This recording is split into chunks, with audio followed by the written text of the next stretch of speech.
town is paralyzed by a frigid Arctic storm. You've done the smart thing and hunkered down at home when Mother Nature turns off the lights. Now you're trapped inside. The power's out, and the temperature's dropping fast. There's no way to know when the power will come back on. So you have to ask yourself, what should you do to endure a winter power outage? Should you A. Store your frozen food outside in a snowbank?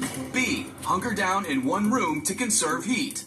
Or C. Use an outdoor grill indoors to keep warm and cook food before it spoils? Cold can be a killer, so what do you need to know to live through an ice storm's aftermath?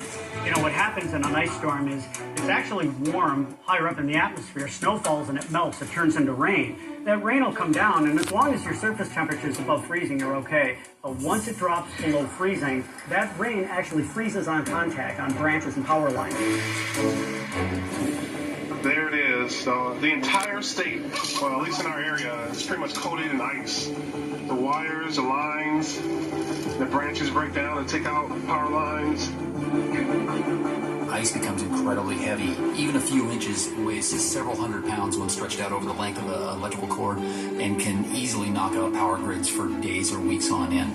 Which brings us back to you. And there's 100,000 people out of power in this area, most of them in the Greensboro area, which I'm in. Stuck at home, powerless, with no idea when it'll all be over. What would you do to survive this Arctic ordeal? The best thing to do in a winter power outage is B. Stay in one room and ride it out. If you've lost power and you have no heat or a limited heat source, it's so important that you immediately make a decision to zone off your house and literally live out of one room. The best way to do that is hang blankets in the doorways, close all the doors, and literally confine all of your living activity to one room. Have some extra blankets nearby as part of your survival kit. Sleeping bags are a great insulator. During a power outage, everything for your health applies. You should have plenty of water during the day. Take care of your health, take care of yourself, and if it gets too severe or too inconvenient, then go to a shelter. You're hungry and cold. Wouldn't using an outdoor grill solve both of those problems? Some people may be inclined to heat their home with a barbecue or something like that. Understand that these devices are not intended to heat a home. They can produce dangerous gases such as carbon monoxide, which is obviously deadly. Carbon monoxide is a byproduct of combustion. It's created by engines, propane stoves, and even charcoal grills.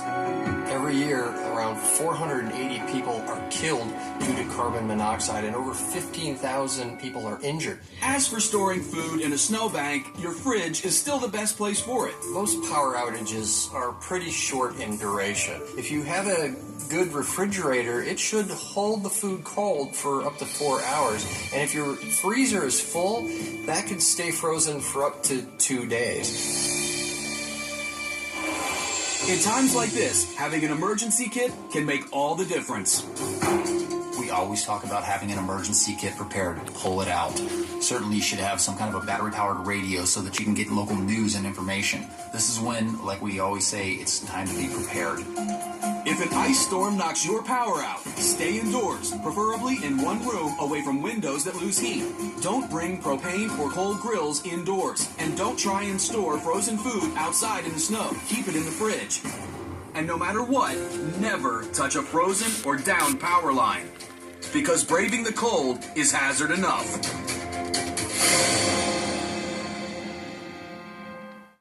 1989, all of Quebec, Canada lost power for 12 hours. What was the cause?